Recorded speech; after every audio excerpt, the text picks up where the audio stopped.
Salmo número 6.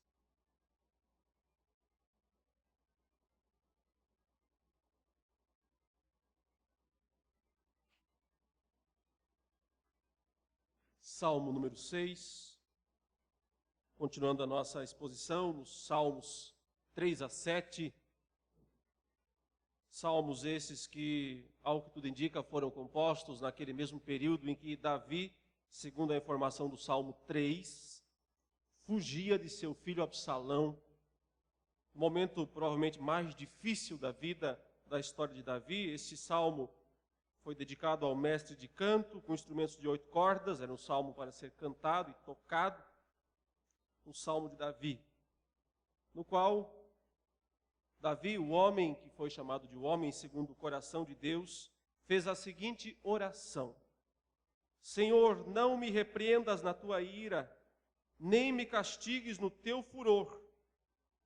Tem compaixão de mim, Senhor, porque eu me sinto debilitado. Sara-me, Senhor, porque os meus ossos estão abalados. Também a minha alma está profundamente perturbada. Mas tu, Senhor, até quando? Volta-te, Senhor, e livra a minha alma. Salva-me por tua graça. Pois na morte não há recordação de ti. No sepulcro, quem te dará louvor? Estou cansado de tanto gemer. Todas as noites faço nadar o meu leito. De minhas lágrimas o alago. Meus olhos de mágoa se acham amortecidos.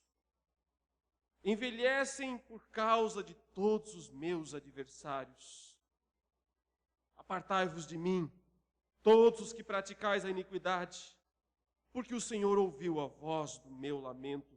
O Senhor ouviu a minha súplica. O Senhor acolhe a minha oração. Envergonhem-se e sejam sobremodo perturbados todos os meus inimigos. Retirem-se de súbito cobertos de vexame.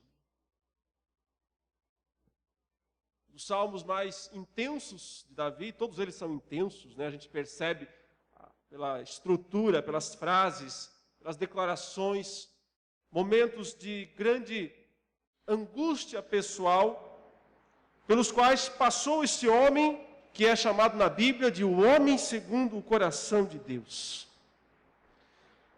Ler os Salmos 3 a 7, para mim, soa parecido com ler um diário. Uma biografia, mas mais especificamente um diário. Eu lembro quando eu estava no seminário e eu fui obrigado a ler o Diário de Simonton. Obrigado porque era uma das exigências de uma das matérias na época. Eu só fui obrigado até a primeira ou segunda página. Depois disso eu li de toda a vontade. Simonton foi o primeiro missionário presbiteriano aqui ao Brasil. Chegou em 1859, fez um trabalho muito interessante, plantou a primeira igreja presbiteriana. Foi usado por Deus, mas ao ler o diário dele, nós percebemos, e se você não leu ainda, leia.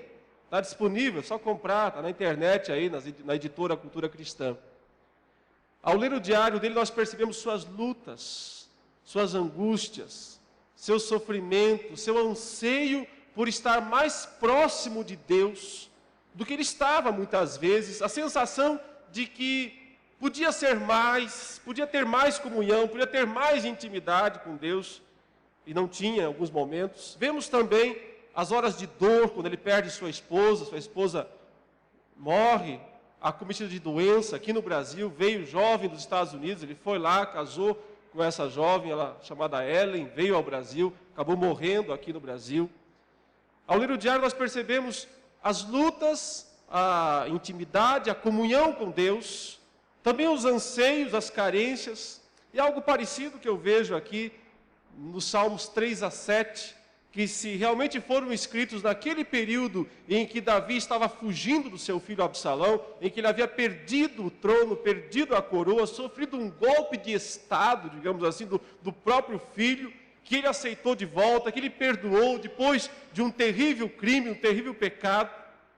Davi recebe Absalão, traz para dentro da sua casa outra vez, E Absalão começa então a convencer os amigos de Davi que ele era melhor que Davi, a dizer que ele podia ser um rei melhor do que Davi o foi, e consegue então atrair para a sua causa um grande número de pessoas, ao ponto em que chega a notícia para Davi num certo momento: olha, Absalão está lá e tem uma multidão com ele. Então Davi toma uma atitude das mais difíceis para um rei e para um pai. Ele diz: vamos fugir.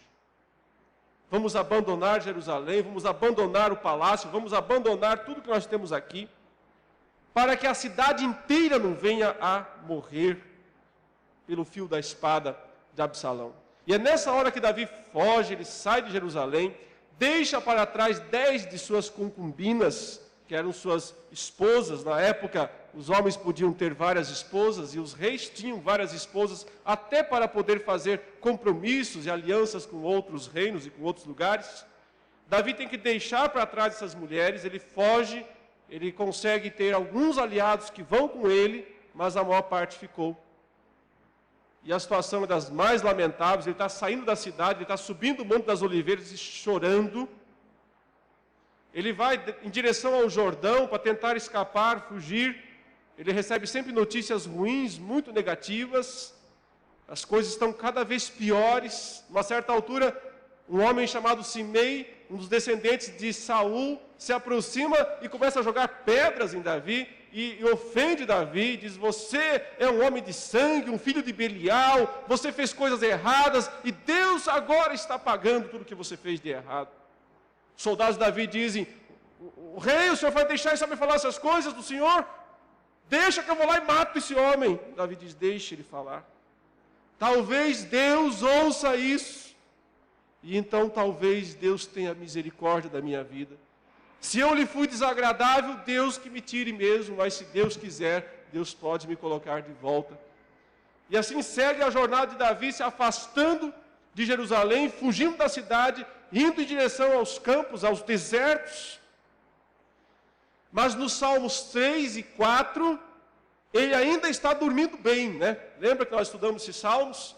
Veja lá de novo comigo, no Salmo número 3, nós lemos inclusive hoje aqui na liturgia, ele dizendo assim no verso 5: deito-me e pego no sono, acordo, porque o Senhor me sustenta. Naquela situação de desconforto, de tribulação, de grande dificuldade, ele repete algo semelhante no Salmo 4, quando ele diz no final, no verso 8: em paz me deito e logo pego no sono, porque, Senhor, só Tu me fazes repousar seguro. Nesses dois primeiros salmos, que refletem provavelmente o início, o começo daquela fuga, daquela jornada, ele ainda está dormindo bem. Mas veja como o Salmo 5 já começa a mostrar uma situação um pouco mais complicada. A paz foi embora, já não está mais tão confortável. Ele fala de acordar, né, de levantar pela manhã e de apresentar ao Senhor a sua súplica. Está aí no versículo 3. De manhã, Senhor, ouves a minha voz, de manhã te apresento a minha oração e fico esperando. Ou seja, o dia amanheceu, mas o problema não foi embora. O dia amanheceu, a noite passou, eu achei que tudo está resolvido e o problema continua ali. E está piorando cada vez mais. Amanheceu um dia cinzento, um dia nublado, esperava um sol brilhante, mas veio chuva outra vez. Ou seja, esperava que o problema fosse embora, mas o problema está presente e mais forte do que antes.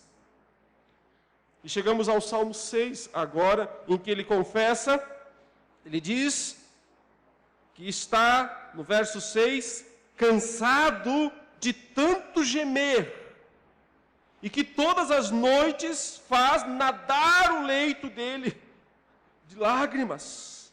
Ou seja, já não está mais dormindo tão tranquilo como estava nos primeiros dias. Se está passando a noite chorando, se está passando a noite gemendo, isso já não é mais um sono tranquilo. A situação está ainda pior. Já estava ruim no Salmo 3, estava pior no Salmo 4, piorou ainda mais no Salmo 5, e aqui chegou ao limite. Ao limite. É uma espécie de situação limite. Deus às vezes permite que os seus servos passem por situações limites. Situações que aparentemente estão muito além das forças deles. Situações em que o desespero parece ser a única realidade. Em que parece que não há solução, nenhuma solução pode refrescar ou melhorar o momento. É isso que Davi está vivendo. Ele está numa situação limite. Ele não dorme mais bem.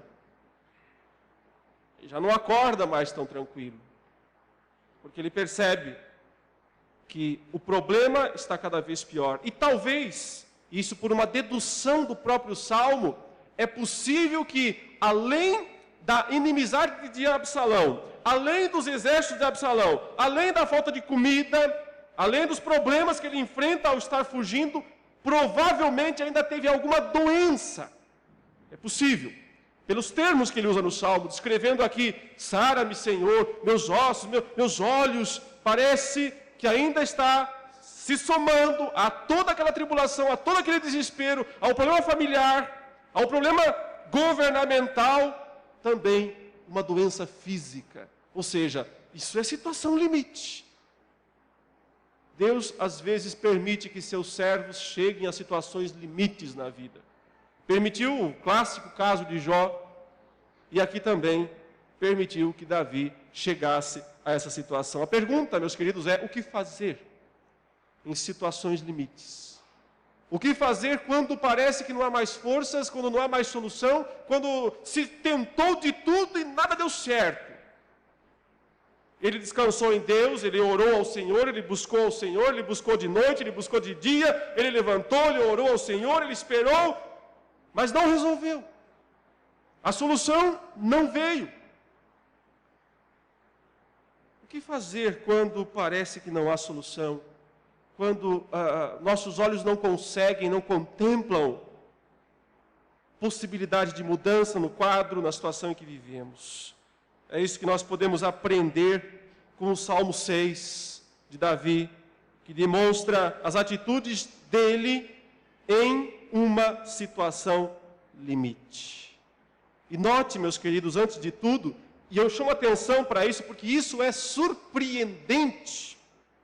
Veja a humildade com a qual ele começa a descrever, ele começa a orar ao Senhor, o modo como ele pede misericórdia de Deus para si. Veja os termos da sua oração. Senhor, ele diz, usando o nome de Deus, o nome do Deus da aliança, o Yahvé, não é? Ele usa esse termo, ele está falando com o Deus que ele conhece, com o Deus com o qual ele tem uma aliança. Ele diz: Senhor, não me repreendas na tua ira. Em outras palavras, eu sei que o Senhor está irado.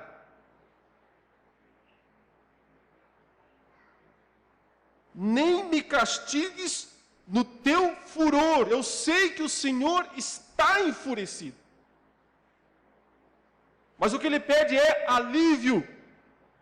O que ele pede é menos ira, menos furor para a vida dele. Tem compaixão de mim, Senhor, outra vez o nome de Deus, porque eu me sinto debilitado. Sara-me, Senhor, porque os meus ossos estão abalados. Também a minha alma está profundamente perturbada. Queridos, Davi tem a humildade de reconhecer que ele falhou diante de Deus. Ele não se apresenta como o inocente da história, como o bonzinho da situação, aquele que foi traído. Ele foi traído, seu filho o traiu, seu filho roubou o seu trono. Mas ele percebe que ele também tem culpa. E ele tem a humildade de dizer: Senhor, não me destrua, o Senhor podia fazer isso. Era merecido que isso acontecesse comigo, mas por favor, eu sei que o Senhor está irado, mas por favor, diminua essa ira, por favor, não me repreendas mais, não me castigues mais. Nós aprendemos dos livros de Samuel e do livro dos Reis que um dos motivos pelos quais Deus permitiu que Absalão tomasse o trono do próprio Davi, era para cumprir uma disciplina sobre Davi. Uma disciplina que durou anos para ser executada. Porque um dia Davi cobiçou uma mulher que não era sua esposa. E a tomou para si, possibilitando inclusive que o marido dessa mulher, chamada Batseba, fosse morto. E algo como uma profecia, disciplina foi dito: Davi, o que você fez às ocultas, o que você fez escondido, um dia eu farei com você em plena luz. Deus disse isso. Foram anos, até que Absalão toma o trono de Davi, Davi foge da cidade, deixa para trás quem? As concubinas, as esposas. Para acontecer o quê? Um dos episódios mais terríveis registrados na palavra de Deus. Aquele momento em que, seguindo o conselho de Aitofel, Davi se deita, ou melhor, Absalão se deita com as concubinas de Davi na frente de Israel. Em praça pública, digamos assim, para usar um termo mais moderno. Manda montar uma tenda em praça pública e lá se deita com as mulheres de seu pai. Por quê? Porque um dia foi dito a Davi: aquilo que você fez escondido, cobiçou uma mulher escondido, tomou essa mulher para si, ninguém viu, fez o marido dela morrer, um dia, Davi, a minha disciplina fará com que isso seja feito com você à plena luz. Quando Absalão deita com as concubinas de Davi diante de Israel, é a disciplina de Deus sobre a vida de Davi. E ele entende isso. Porque ele diz: eu sei que o Senhor está irado. É o teu furor. O que está acontecendo comigo não é coisa só de homens. É a ira do Senhor, é o furor do Senhor. Mas muitas pessoas, quando estão sofrendo, quando estão sendo maltratadas de alguma maneira, elas, ao invés de buscarem a sua própria falta e confessar diante do Senhor, elas se revestem de um sentimento de autocomiseração. Elas se sentem como se elas não tivessem nenhum pecado, nenhum problema. Elas se sentem, para se defenderem dos ataques dos outros, elas se expõem de uma maneira como se elas fossem perfeitas. Os outros são errados. Sempre os outros. O que fazer quando se chega a uma situação limite? Entender que isso pode ser disciplina de Deus de alguma maneira na nossa vida. Entender que mais do que tentarmos encontrar justificativas ou autodefesa, devemos clamar pela misericórdia de Deus. E dizer: Senhor, tem compaixão de mim.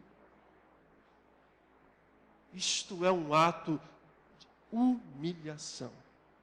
Auto-humilhação. Davi é um homem segundo o coração de Deus, não porque ele é perfeito, não porque ele não peca, não porque ele não erra, porque ele se arrepende. Porque ele sabe chorar. Porque ele sabe reconhecer diante de Deus o seu pecado. É isso que faz ele ser um homem segundo o coração de Deus. Porque ele confia na graça, na misericórdia, na compaixão de Deus.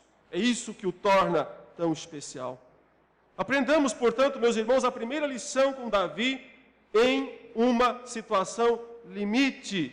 Aprendamos a ser humildes, aprendamos a ter cuidado para não deixar o nosso coração nos enganar e algum senso de autojustiça brotar e se desenvolver nessa situação. Ao contrário, mesmo que em alguma situação nós não percebamos onde está a nossa falha, temos que lembrar que nós sempre falhamos, porque nós sempre pecamos, porque nenhuma das nossas intenções é totalmente perfeita. Então só nos resta sempre clamar pela misericórdia de Deus, pela compaixão de Deus. Mas observe na sequência, e essa é uma outra marca de Davi, que ele mostra em quase todos os seus salmos, observe que ele vai fazer uma espécie de desabafo com Deus.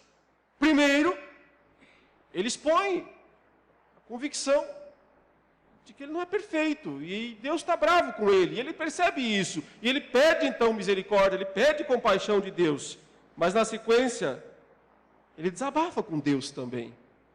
Ele diz, veja comigo aí, no versículo 3, né? Também a minha alma está profundamente perturbada, mas tu, Senhor, até quando? Olha que pergunta para Deus. Até quando, Senhor? Até quando vais permitir isso? Até quando a situação vai ficar assim? Quando é que o Senhor vai agir? Quando é que o Senhor vai intervir? Volta-te, Senhor. Da ideia, Deus estava indo. E ele diz, volta. A sensação é essa. Que Deus virou as costas e que Deus está se afastando. Então ele clama, num ato de desabafo, ele diz, até quando, Senhor? Volta-te, Senhor, e livra a minha alma, salva-me por tua graça. E aí vem uma das frases mais difíceis do Salmo, mais complexas, mas que eu entendo revela também algo aí da profundidade dos sentimentos de Davi, quando ele diz assim, pois na morte não há recordação de ti. No sepulcro, quem te dará louvor? Aqui nós temos um dos problemas teológicos mais sérios desse salmo, porque ele parece indicar que depois da morte acabou, né? Quando alguém morre, não louva a Deus. Quando alguém morre, não se lembra de Deus, não dá louvor a Deus. Mas antes, especificamente de falar sobre isso, deixa eu tentar fazer os irmãos entenderem aquilo que eu entendo que é o sentimento de Davi por trás dessas palavras. Mas primeiro, lembre-se que o Deus da Bíblia é o Deus que gosta de ser lembrado das suas promessas. Esse Senhor até quando é uma frase comum nos Salmos. Várias vezes os salmistas falam isso. Até quando, Senhor? É um anseio, uma sensação, é um desejo e até certo ponto uma cobrança. Como quem diz, até quando o Senhor vai ficar de braços cruzados? Até quando o Senhor vai continuar andando e se afastando de mim? Quando é que vai se voltar? Quando é que vai agir? Quando é que vai intervir? O Deus da aliança é o Deus que gosta de ser lembrado das suas promessas. Não porque Ele se esquece delas, mas porque nós nos esquecemos de que Ele tem feito promessas. Há um sentido que quando nós falamos algo assim para Deus, Deus, mas o Senhor prometeu tal coisa, é mais do que uma cobrança, é uma manifestação de um entendimento do propósito, da aliança de Deus. É como se Davi dissesse, foi o Senhor que fez aliança comigo, não fui eu quem fiz com o Senhor. Foi o Senhor que me mandou o Samuel lá na casa do meu pai Jessé. Foi o Samuel que foi lá, eu não fui atrás dele, tinha um monte de outros irmãos na minha frente. Mas foi o Senhor que mandou ir lá ungir o menorzinho da turma. Ou seja, o Senhor tem um propósito. O Senhor tem um plano. O Senhor estabeleceu uma aliança comigo. Cadê a sua parte? Cadê a sua parte, Deus? A parte da aliança que lhe cabe. na soberania do Senhor. Então, quando ele diz aqui, na morte não há lembrança, pois não há louvor, eu entendo primordialmente que ele está dizendo mais ou menos o seguinte: se eu morrer, Deus, e veja, Absalão quer matá-lo, provavelmente ele está doente, alguma enfermidade momentânea que o acometeu gravemente, talvez ele tenha isso. Então, ele está com o pé na cova mesmo. Então ele diz, mas Senhor, se eu morrer, como é que fica a tua aliança? Como é que ficam as tuas promessas? Como é que fica o teu louvor? Como é que fica a tua glória? Como Moisés fez outro dia também. Se o Senhor matar todo esse povo aqui no deserto, como é que fica a tua glória?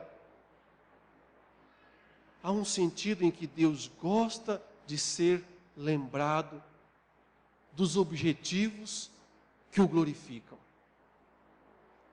E nesse desabafo de Davi, observe que esse é o sentimento que domina o seu desabafo. Não é direito pessoal, não é um sentido de Deus, o Senhor me deve alguma coisa. Não é isso, é o sentido de Deus, o Senhor deve algo para o Senhor mesmo.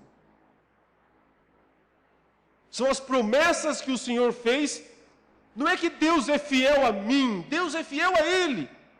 As promessas dele, que me incluem. E porque me incluem, então eu reivindico. Porque eu sei que o Senhor não vai falhar. Mais especificamente nessa questão de saber se Davi sabia ou não a respeito do estado intermediário, para onde vão as almas depois da morte, no meu entendimento, Davi não sabia. Na progressividade da revelação, a Bíblia não foi revelada uma vez só, ela foi revelada progressivamente. Então, o crente do Antigo Testamento recebeu de Deus tudo o que era necessário para que ele fosse salvo e vivesse de acordo com a sua dispensação. Mas no Novo Testamento nós temos uma revelação ampliada, maior. Portanto, embora Davi, por exemplo, no Salmo 16, fale a respeito da ressurreição, então eu creio, eu entendo que Davi pensava mais ou menos assim, talvez parecido com o que os defensores do sono da alma defendem. Davi imaginava, provavelmente, que ele fosse morrer, que ele ia ao túmulo e um dia ia ressuscitar. Porque o Salmo 16, que é usado no Novo Testamento, inclusive para ser uma prova de que se falou em ressurreição no Antigo Testamento, anunciando a ressurreição de Cristo, lá ele diz, pois não deixará minha alma na morte, nem permitirá que o teu santo veja a corrupção. Então, provavelmente, Davi, na progressividade da revelação, ainda não compreendesse que as almas, depois que morrem, vão até o céu. Talvez ele não entendesse isso, mas ele sabia que um dia haveria a ressurreição. Nós aprendemos no Novo Testamento que as almas, quando morrem, vão para o céu, né? Porque Jesus disse isso com todas as letras, inclusive para um homem. Ele disse, hoje estarás comigo no paraíso. Nós encontramos no Novo Testamento diversas declarações claras a respeito da subida da alma ao céu, do crente salvo, logo após a morte. Mas talvez Davi não compreendesse isso completamente. E não haveria problema nenhum, afinal de contas ele está numa fase da revelação em que nem tudo ainda foi revelado. Por isso nós não podemos jamais colocar a Bíblia contra ela mesma. Nós temos que entender que ela tem uma revelação progressiva, até chegar em algo mais completo, que é justamente o Novo Testamento. No entanto, reforço isso que eu disse até agora há pouco, o sentimento que domina Davi é o sentimento de que ele sabe que Deus tem um propósito para a vida dele. E se ele morresse naquele momento, se ele morresse, digamos, na véspera, morresse naquele momento, então as promessas de Deus não se cumpririam. Por exemplo, Deus havia prometido um descendente para Davi, que iria se assentar para sempre no trono dele. Não podia ser Absalão esse cara. Então, se Davi morresse naquele momento, não teria cumprido isso. Deus prometeu a Davi também que Davi começaria a construir a casa dele. Isso seria tarefa do descendente, do Absalão, né, do Salomão. No entanto, Davi mais tarde fez provisões e conseguiu preparar a construção da casa. Então, se Davi morresse naquele momento, parte essencial das promessas de Deus ficariam vazias. Observe, Salomão precisava ser o rei, não Absalão. Jesus descende de Salomão, não descende de Absalão. Então é nesse sentido que Davi fala: se eu morrer, o teu louvor acabou. Se eu morrer, não há louvor para o Senhor. Pela tua própria glória, continue cumprindo tuas promessas, Deus. Para a tua própria glória, cumpre o que o Senhor prometeu. Por mais indigno que seja esse servo aqui, que faz parte dessas promessas. Nós, meus queridos, recebemos a grande promessa de Deus. Ele disse que Ele começou uma boa obra em nós, e Ele há de completá-la até o dia de Cristo Jesus. A nossa oração tem que ser mais ou menos assim: Deus, não deixa que eu me perca, Deus. Porque se eu me perder, como é que ficam as tuas promessas? Como é que fica a tua glória? Na hora do maior sofrimento, na hora da maior tribulação, na hora de todas as dúvidas, quando muitos crentes ficam com vontade de abandonar a fé, tem que orar isso. Tem que dizer: Senhor, e as tuas promessas? O Senhor prometeu me levar a salvo ao teu reino celestial. Cumpra isso. Contra mim mesmo. Para que o teu nome seja glorificado. Ou seja, meus irmãos, nós temos uma aliança com Deus. A parte de Deus é nos salvar. É garantir a nossa salvação e nos levar a salvo até o seu reino celestial. Abra o seu coração diante de Deus. Desabafe se você precisar na hora da crise, na hora da angústia. Mas sempre visando o louvor e a glória de Deus. Nunca visando benefício ou honra própria. Mas ele descreve na sequência um aprofundamento nesse estado que é justamente o momento de maior pranto. Quando ele diz aqui no versículo 6, estou cansado de tanto gemer. Todas as noites, olhe, todas as noites, faço nadar o meu leito. De minhas lágrimas o alago. Meus olhos de mágoa se acham amortecidos, envelhecem por causa de todos os meus adversários. Irmãos, homem chora?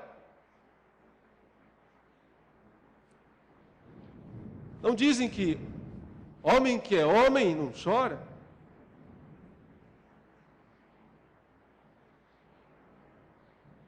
Homem chora. E há momentos que não há outra coisa a ser feita. Há momentos que não há outra coisa a ser feita a não ser alagar.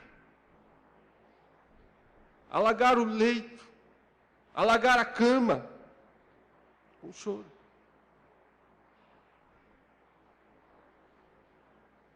Porque bem-aventurados os que choram,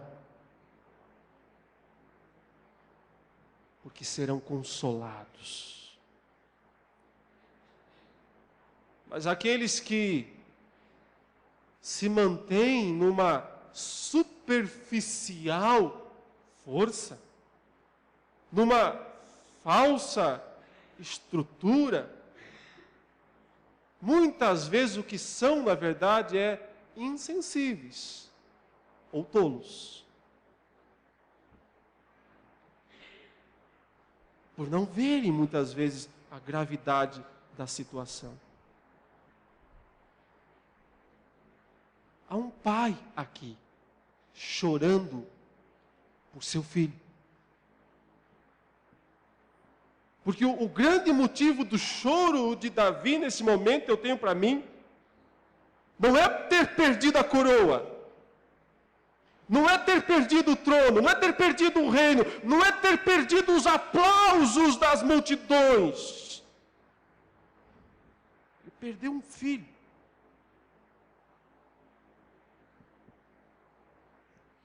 Você percebe como Davi, lá no final, ele pede aos seus generais: tenham misericórdia dele. Ninguém entende isso, ninguém compreende isso. Como assim ter misericórdia do homem que roubou o seu trono? Tenha misericórdia do garoto. Não matem o garoto. É isso que ele está pedindo.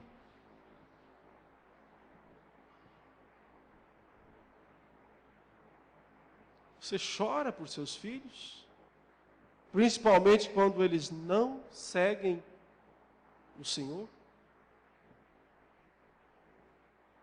Ou você se mantém numa insensibilidade distante?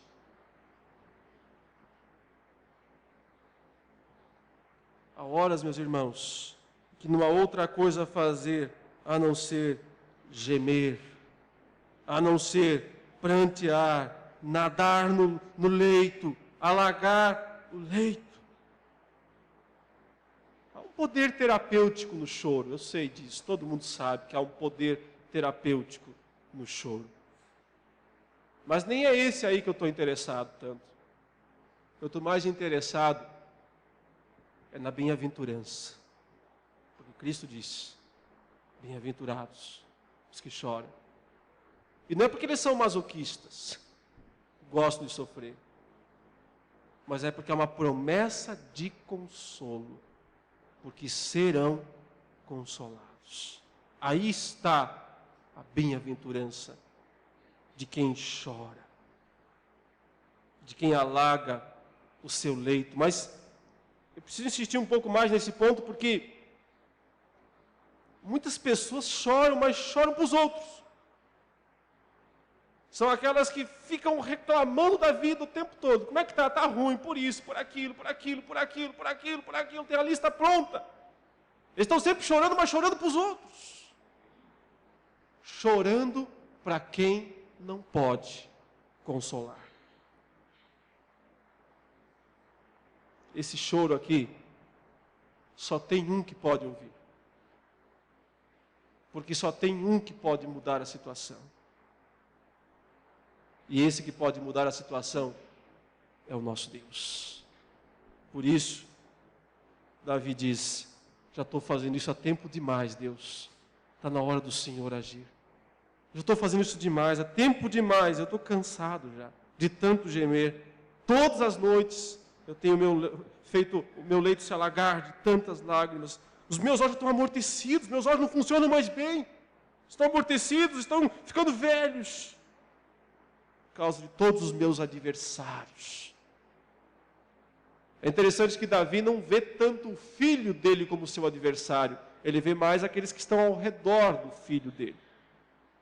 Talvez seja um pouco mesmo de misericórdia de pai, não é? E lá na frente esse filho vai morrer. Vai ser morto. Porque não se arrependeu. O que Davi mais gostaria, o que ele mais desejava nesse tempo todo, era que esse filho voltasse, se arrependesse, pedisse perdão, para que ele pudesse poupá-lo.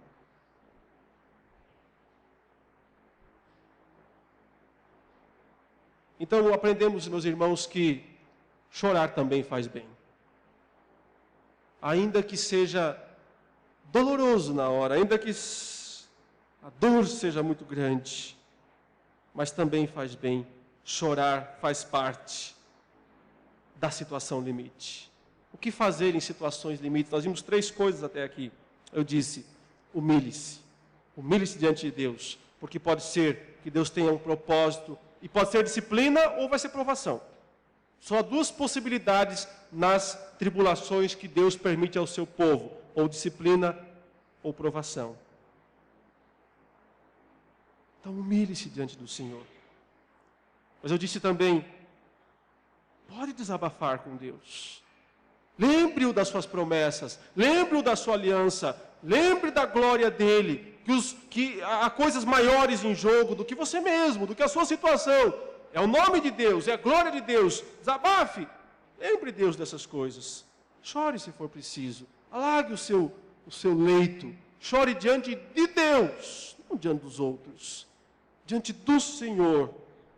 Mas o que mais me impressiona é o verso 8, e a brusca mudança que acontece no Salmo, a brusca mudança de tom, porque ele vem num tom até o verso 7, e é um tom de grande humilhação, é um tom de desabafo, é um tom de choro, é um tom de pranto, mas o verso 7 subitamente, o verso 8, perdão, subitamente há um tom de triunfo.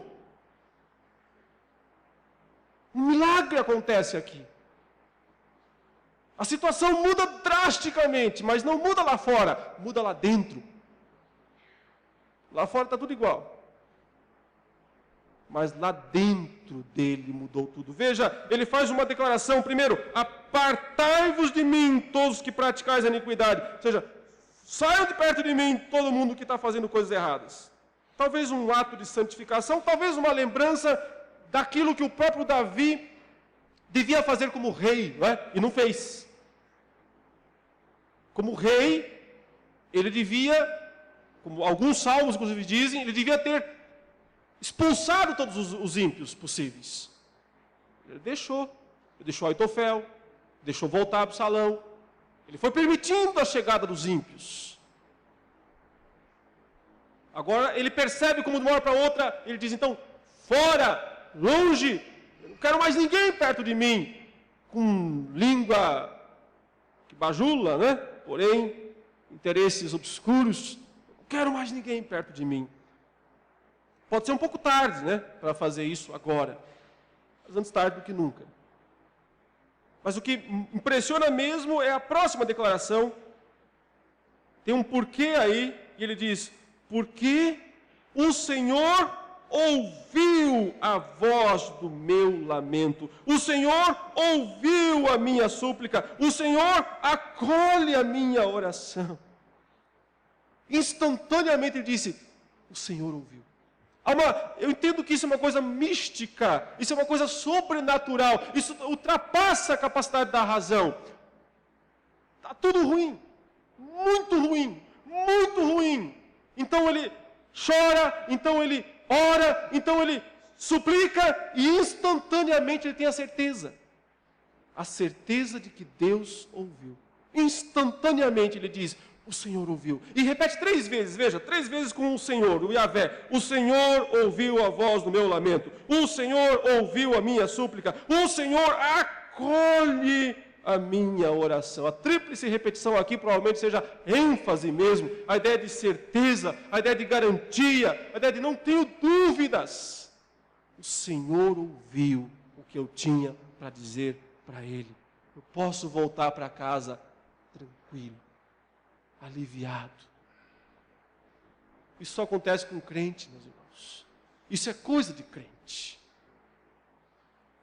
Crente que ora, vê a transformação acontecer instantaneamente. Nem sempre lá fora, porque lá fora o salão continuou lá, os inimigos continuaram lá, os problemas não mudaram, mas aqui dentro tudo mudou. Aqui dentro veio subitamente, instantaneamente, a certeza de que Deus ouviu. 3 vezes, repete, Deus ouviu, Deus ouviu, Deus acolheu. Eu tenho certeza disso. Por isso, preparem-se, inimigos. Essa é a ideia do versículo 10. Preparem-se, envergonhem-se, e sejam sobremodo perturbados todos os meus inimigos. Retirem-se de súbito cobertos de vexame. Há um pedido que é uma certeza de que isso vai acontecer em breve. Resumindo, meus queridos, o que nós aprendemos com Davi? Na situação limite, no pior momento, na hora da maior luta, na maior dificuldade, aprendemos que é bom se humilhar diante de Deus. Se humilhar, não alimentar sentimentos de autojustiça, não pensar que porque eu estou sofrendo sou inocente, não pensar porque estão me perseguindo, eu estou sendo alvo de algum tipo de injúria, sou coitadinho. Entender que é preciso humildade diante de Deus. E Deus pode estar nos disciplinando em muitos casos. E se não for disciplina, é provação para a nossa vida. Mais razão para se humilhar, mais razão para se dobrar diante do Senhor, mais razão para clamar pela misericórdia e pela compaixão de Deus. Mas também fale com Deus. Desabafe se for preciso. Derrame seu coração. Exponha suas queixas diante de Deus. Até quando, Senhor? Até quando, Senhor? Não é errado orar dessa maneira. É errado alimentar um sentimento de autojustiça. É errado tentar uma reivindicação em vantagem própria. Mas se você estiver pensando nos propósitos e na glória de Deus, vai ser certo e vai ser bom. Porque Deus gosta de ser lembrado das suas promessas. Porque Deus fez promessas para a sua igreja. Ele prometeu nos levar a salvo até o seu reino celestial. Ele prometeu que nada nos separaria do seu amor. Você pode cobrar essas promessas de Deus. Porque Deus gosta de ser cobrado das coisas que Ele prometeu. Não porque Ele se esqueceu, mas porque Ele gosta de ver que nós também não nos esquecemos. Vale a pena chorar. Vale a pena se humilhar. Vale a pena sim alagar o leito de lágrimas, mesmo que já esteja cansado de fazer isso. E se já estiver, fale isso para Deus também, já estou cansado. Já fiz muitas vezes isso. E espere. Espere pela solução final. A solução final virá. E ela começa em você mesmo. Quando subitamente, na oração, no momento da crise, você sente lá, talvez por um novo enchimento do Espírito Santo. Nós só somos batizados com o Espírito Santo uma vez, mas podemos ser enchidos com o Espírito Santo muitas vezes ao longo da nossa vida. Talvez um novo enchimento do Espírito em nós nos eleva a um nível de confiança imediato em Deus. E eu percebo instantaneamente que Deus ouviu a minha oração. Se Ele vai responder, eu não sei. Se vai ser sim ou não, eu não sei. Se vai ser como eu quero, eu não sei. Mas eu sei de uma coisa, Ele ouviu. E isso me deixa tranquilo. E me põe a confiar que a solução final de Deus virá mais cedo ou mais tarde. E já não importa mais tanto para mim quando vai ser, porque eu sei que vai ser. Mas agora já eu sei que eu estou em paz com Deus. E assim se suporta, se atravessa a situação limite. Se atravessa, se suporta o vale das sombras. Para continuar seguindo o caminho de Deus. Que Deus nos abençoe, meus irmãos e irmãs. Humilhe-se, desabafe, chore, confie. É isso que nós aprendemos com esse salmo. Curva a sua cabeça, feche seus olhos. Senhor nosso Deus, como Davi, nós também queremos reconhecer nossas falhas diante do Senhor. E saber que só persistimos, só podemos entrar em Tua presença, como o Salmo 5 nos disse, o 4, se for pela Tua misericórdia. Permita, Senhor, que sentimentos de autojustiça jamais dominem nosso coração, porque só estamos diante do Senhor pela graça, pela compaixão. Enxuga as nossas lágrimas, ó Deus. Sim, porque muitos pais têm chorado aqui por seus filhos. Sim, ó Deus, porque muitas pessoas aqui têm chorado por longas lutas pessoais. Talvez essa já seja a hora, Senhor, de Tu enxugares essas lágrimas, de trazer a solução. Ou então, Senhor, de pelo menos dar a paz imediata a todos os corações, que assim ficarão aguardando o dia quando o Senhor vai fazer a obra definitiva de libertação e de salvação. Colocamos em Tuas mãos a nossa vida, ó Deus, e pedimos-Te, continue a nos guardar e a não permitir que coisa alguma possa nos separar do Teu amor. Que sejamos guardados e levados em triunfo ao Teu reino celestial. Em nome de Jesus. Amém.